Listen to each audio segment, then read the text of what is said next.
Hey, just a heads up. This video is one that I released previously, and this is basically an edited version of it, where I felt compelled to make some additions to it.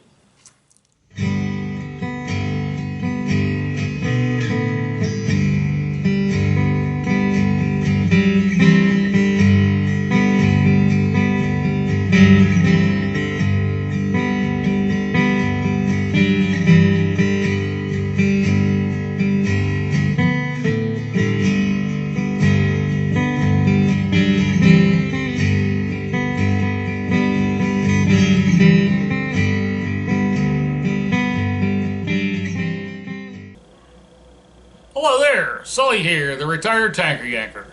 Welcome to Transitions. Remember, hit that subscribe button and like and share this video. And I do hope you all liked that last one I did. Just for the record, it was intended to be satire. I was being sincere about a few things, but it really was my intent to use in a sort of a comedic way to looking at something which is extremely frustration, which is algorithms. Which brings me to the point of this video, by the way. I put a link to my driverless truck video, and because of that, I received recommendations for videos about so-called driverless trucks. One of the channels I looked at was called Driver Solutions, and he pretty much said what I was thinking. I'll include a link to that video in the video description of this one. I saw another one. It was a video by a fellow named Scott the Truck Driver, and it was a rather profane rant, but I understood what was frustrating him. It's his belief that greed is what's killing not only the driving industry, but jobs in general. They're trying to find a way to get machines to do the jobs that humans used to do. So I'll include a link to that video too, but be forewarned, there's a lot of profanity in it, so cover the kitty's ears, peeps.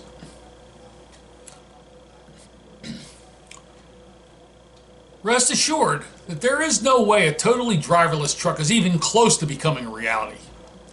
There have been a few tests, but remember that these tests are under extremely controlled conditions.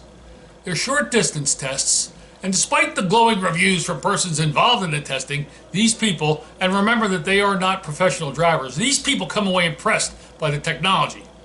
But in none of these videos do they ever even hint that the job of truck driver is in any way, shape, or form in danger. Totally driverless trucks, if they're on the horizon at all, are many decades, possibly even centuries from becoming reality. But Sully, you say, don't they send resupply ships to the International Space Station, and aren't these ships unmanned? Yes, but are they hauling 20 tons of freight? Do they have to deal with traffic, weather, idiot four-wheelers? A vehicle on a resupply mission to the ISS carries about 5,000 pounds or 2,000 kilograms of freight at the most. Drivers, that's 2 pallets worth. And after about 8 minutes into the flight, the craft is in zero gravity anyway, so those 2 pallets of freight aren't going to shift.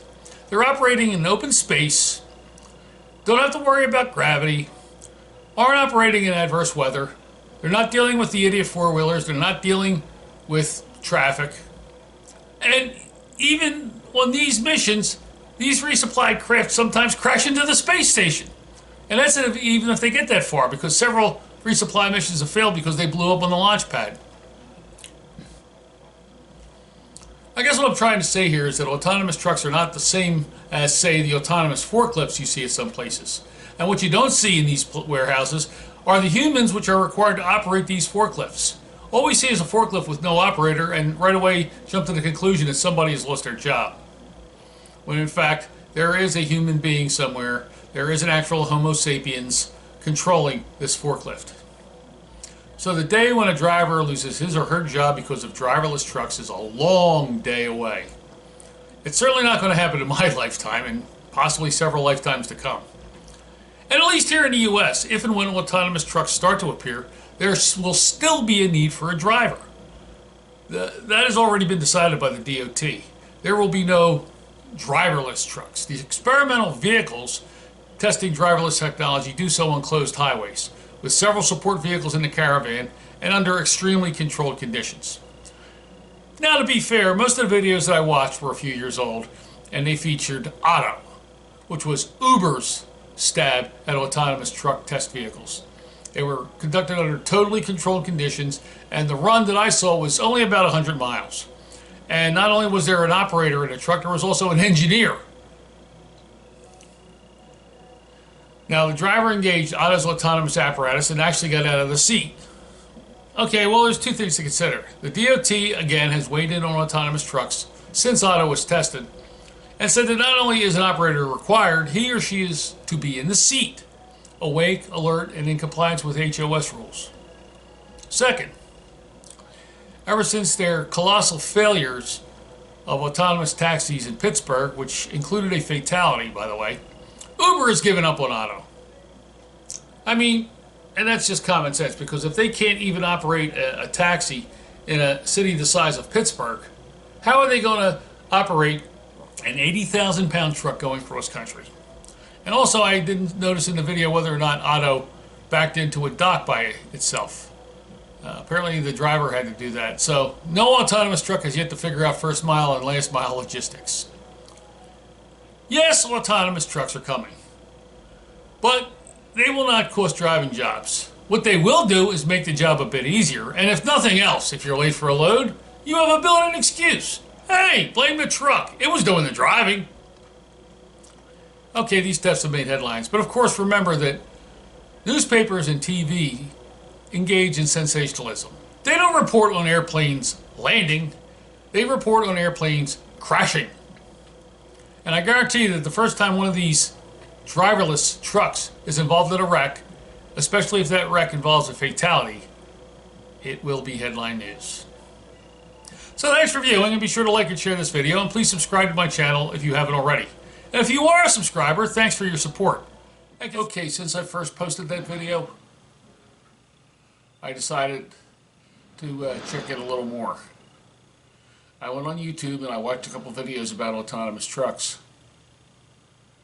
And one was the glowing success of a delivery of Budweiser beer by Otto between Boulder and Fort Collins.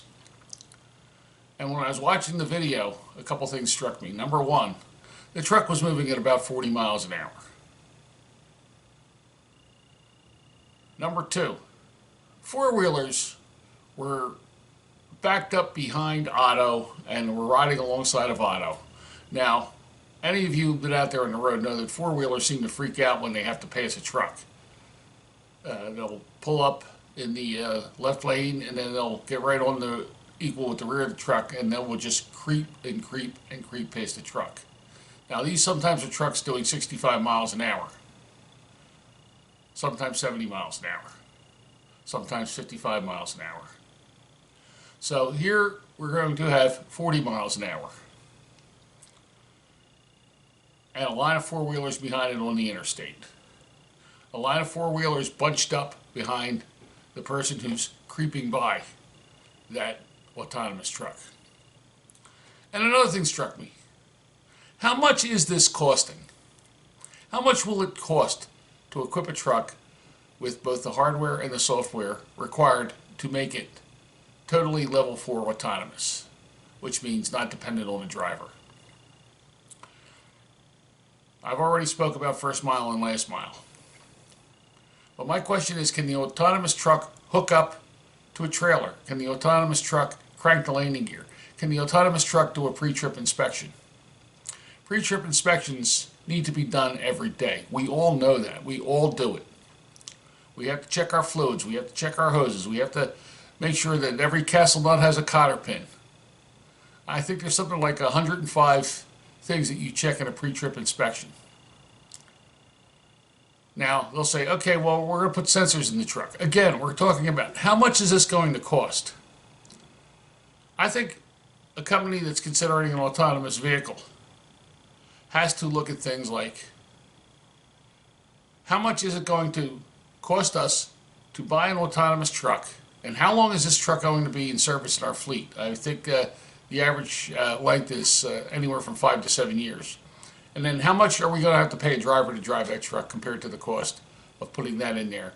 Plus, how much is it going to cost to have somebody besides a driver do these things? Because as we all know, you can't even take a dump out there without somebody trying to make a buck off it. And then another thing, I was watching a PBS special on autonomous trucks. And once again, they brought up the old driver shortage. Every driver out there knows that the driver shortage is a myth. It was something created by the big companies.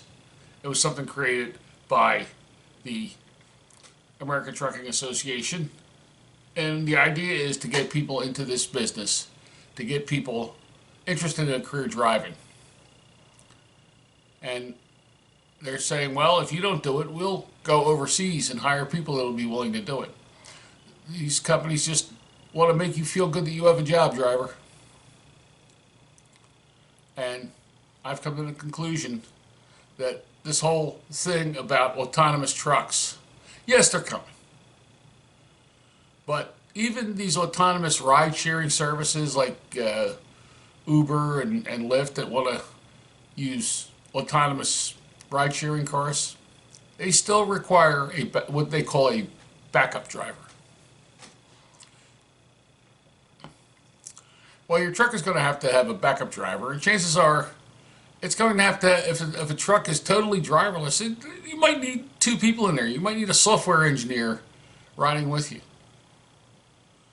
And since there's still going to need a backup driver anyway, they're going to have to pay somebody. They have to look at the overall costs. So maybe the day will come when freight will deliver itself. I doubt it will be with driverless trucks, though, or autonomous trucks. Is it possible that Elon Musk's Hyperloop system is on the horizon to move freight? That's always possible. But remember, if we're going to have a Hyperloop system, it's still going to have infrastructure. The system itself is going to have to be built. And you still have the question of first mile and last mile. You need a human being to hook up the trailer, to crank the landing gear, to hook up the glad hands, to open the doors, to back in, to make sure the freight is secure.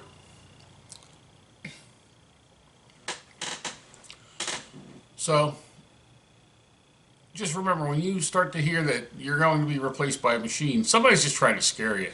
That's my opinion. This seems to me, this smells like the scam of the driver shortage, if you ask me. So, rest assured, drivers, your job is safe. Once again, this is Sully, the retired tanking anchor for Transitions. Safe and happy travels.